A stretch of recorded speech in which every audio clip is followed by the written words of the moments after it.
राहुल गांधी बन जाएंगे प्रधानमंत्री? वो बनना नहीं चाहता प्रधानमंत्री। उन्होंने कब कहा कि मैं प्रधानमंत्री बनूंगा? एक बार बता दो। पूरी पार्टी चाहती है कि साहब प्रधानमंत्री। एक बार मुझे बयान दिखा दो कि राहुल गांधी प्रधानमंत्री बनना चाहते हैं। 2024 में बहुत सारे उनके सहयोगी दल के जो नेता थे वो चाहते थे कि वो प्रधानमंत्री बने, तब भी नहीं बने। दिसंबर 2017 में राहुल गांधी कांग्रेस के अध्यक्ष बने और अगले साल कांग्रेस की CWC की बैठक हुई थी। उसमें तय किया गया कि कांग्रेस सत्ता में आएगी तो राहुल गांधी हमारे प्राइम मिनिस्टर होंगे। ये CWC का फैसला है। कांग्रेस के संविधान के मुताबिक CWC के फैसले को CWC ही पलट सकती है। तो राहुल गांधी पार्टी में अपने उम्मीदवार पद के नेता है। राहुल गांधी से जब भी ये सवाल पूछा जाता है वो ये कहते हैं कि जब हम सत्ता में आएंगे तो हमारे सांसदों का जो दल होगा वो मिलकर नेता चुनेगा, जिसको वो नेता चुनेगा वो प्रधानमंत्री बनेगा। CWC कहाँ है फिर? अब रही बात, राहुल गांधी ने एक बार भी अपने मुंह से ये बात नहीं की कि साहब मुझे देश का प्रधानमंत्री बनना है। जैसे मोदी जी ने तो कहा था, राहुल ने तो नहीं कहा। और मैं आप बता दूं, आप लिख के रख लेना, व्हाइट सेव करके रख लेना, अगर 2029 में या 29 के बाद 34 में आती है पार्टी सत्ता में गठबंधन के साथ, राहुल गांधी नहीं बनेंगे प्राइम मिनिस्टर, वो किसी को बनाएंगे। राहुल गांधी को लोग समझ नहीं रहे हैं। क्या क्या क्या है राहुल गांधी? नहीं, आप क्या समझ रहे हैं? राहुल गांधी, देखिए उनके बारे में जो बात मैंने कही थी कि साहब उनका एरोगेंस झलकता है, वो एक अलग बात है। लेकिन राहुल गांधी का जो विजन है, आइडिया ऑफ इंडिया, और उसकी जो राहुल गांधी की जो ताकत है, असली ताकत है, वो तमाम झंझावत आ जाए, तमाम चुनौतियां आ जाए, वो आदमी अकेला डट के खड़ा हुआ है सामने कि तुम मेरा साथ दो या ना दो, मुझे अपनी इसी आइडियोलॉजी पे डटे रहना है, मैं अकेला लड़ूंगा। मैंने पूछा था उनसे सवाल 2019 में जब राहुल गांधी ने इस्तीफा दिया अध्यक्ष पद से, उनकी क्या शिकायत थी कि मैं अकेला लड़ रहा था। 2024 के चुनाव से पहले एक प्रेस कॉन्फ्रेंस चल रही थी और जब सवाल पूछने का नंबर आया तो मैंने पूछा कि राहुल जी 2019 में आप अकेले थे, लड़ रहे थे, और आज भी आप मोदी से अकेले लड़ते नजर आ रहे हो, कहाँ है बाकी लोग आपके?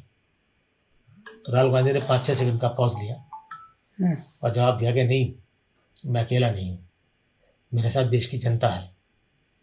पॉज लिया? 5-6 सेकंड का पॉज लिया? हाँ, मतलब रुक गए। उसके बाद बोले कि मेरे साथ देश की करोड़ों जनता है, मेरे साथ लड़ रही है। उन्होंने ये नहीं कहा कि मेरी पार्टी का हर नेता मेरे साथ खड़ा हुआ है। खड़ा होता तो कहते वो। राहुल गांधी के साथ जो प्रॉब्लम हो रही है वो ये हो रही है कि साहब उनकी पार्टी ही उनके नेतृत्व को पूरी तरह स्वीकार नहीं कर पा रही है, आत्मसात नहीं कर पा रही है। लोगों का ईगो सामने आ जाता है कि हम उम्र में हमसे छोटा है, हम कैसे इसका करें। लीडर तो लीडर होता है।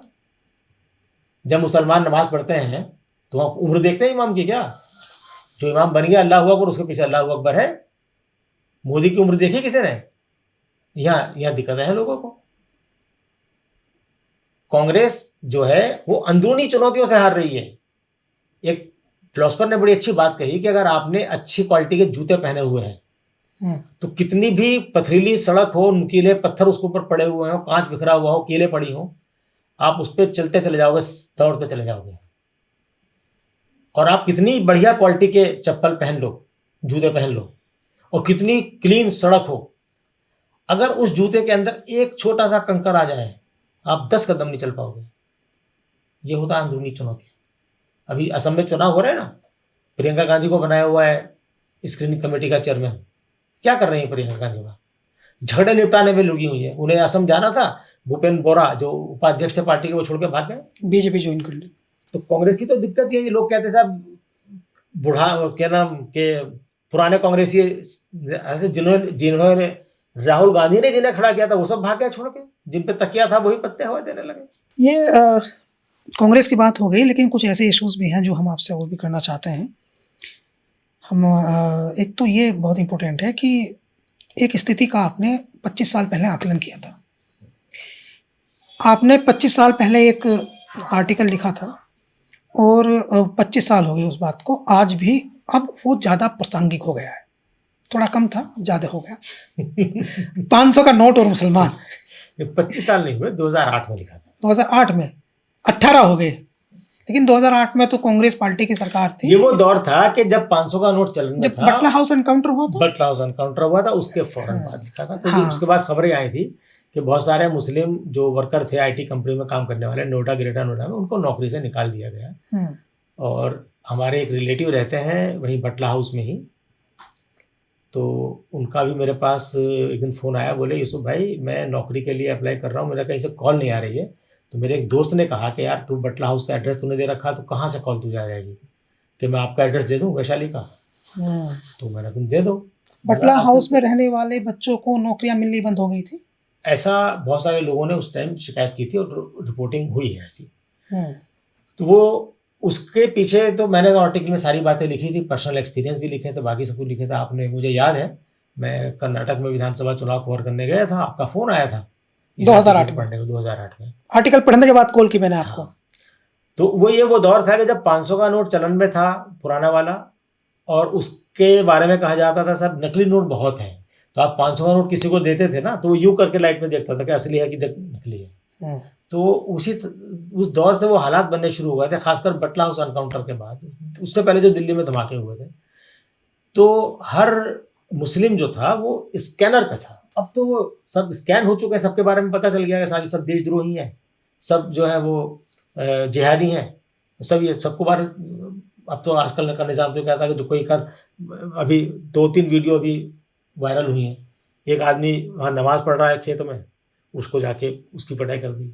बरेली में कुछ लोग घर में नमाज़ पढ़ रहे थे अपने, उनके ऊपर मुकदमा ठोक दिया। हालांकि बाद में हाई कोर्ट ने बहुत सख्त उस पर एक्शन लिया और डीजीपी से जवाब तलब किया है कि भाई तुमने किस आधार पर मुकदमा इसको किया है। तो कानून वानून अब रह नहीं गया है।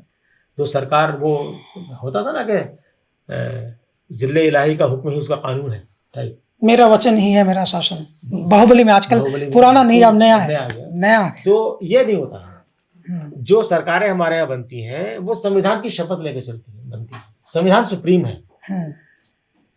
अब हम संविधान का और संविधान के अक्षुण्ण रखने की, संविधान को अक्षुण्ण रखने की ली गई शपथ का उल्लंघन होते हुए हर रोज खुलेआम देखते हैं, हर रोज देखते हैं। शर्म की बात है। तो जो मुसलमानों की हालत हमने 2008 में बयान की थी, उससे तो अब वो अगर बद थी तो अब तो बदतर से भी कहीं ज़्यादा बदतरीन हो गई है, बदतरीन से भी बदतर हो गई है।